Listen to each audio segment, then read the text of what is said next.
Üdvözöljük a magas vérnyomás betegséggel kapcsolatos tudásképző sorozatunkban. A következő néhány percben a magas vérnyomás betegség fix kombinációkkal történő kezeléséről lesz szó.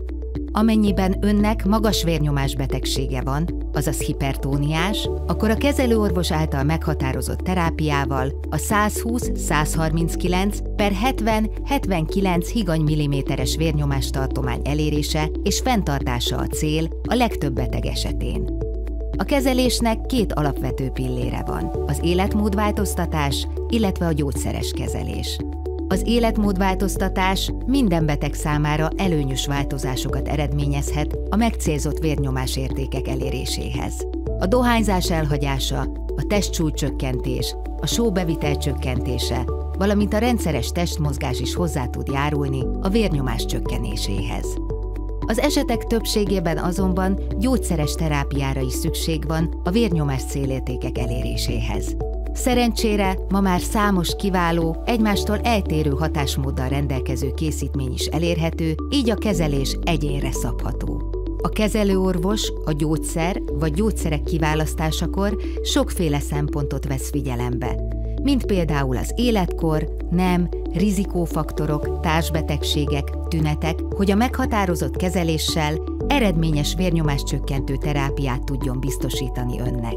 Az optimális vérnyomásértékek elérése érdekében a legújabb szakmai ajánlások elsősorban a több, különféle hatóanyag kombinálását hangsúlyozzák, mivel az esetek többségében 2 vagy 3 gyógyszerre van szükség a kívánatos vérnyomás célértékek eléréséhez. A kényelmesebb és eredményesebb terápia érdekében már olyan gyógyszerkészítmények is kifejlesztésre kerültek, amelyek 2 vagy 3 fajta, egymástól eltérő hatásmechanizmussal rendelkező hatóanyagot tartalmaznak egy tablettában. Ezen készítményeket hívjuk egytablettás fix kombinációknak. Az ideális fix kombinációkban a különféle hatóanyagok egymás hatását erősítik, tehát együttes vérnyomáscsökkentő hatásuk is összeadódik. A fix kombináció használatával egyszerűbbé és kényelmesebbé válik a terápia, hiszen több készítmény helyett mindössze egyetlen tablettát kell naponta beszedni. Amennyiben ön megterhelőnek érzi, hogy túl sok vérnyomáscsökkentő tablettát kell szednie, akkor ezt jelezze kezelőorvosának. Az ön által eddig külön-külön tablettaként szedett hatóanyagok sok esetben összevonhatók egy tablettás fix kombináció formájában. Ha rendelkezésre áll az egyéni igényeknek megfelelő fix kombinációs készítmény, akkor ezt kezelőorvosa javasolhatja önnek a kényelmesebb és sikeresebb vérnyomáscsökkentő kezelés érdekében.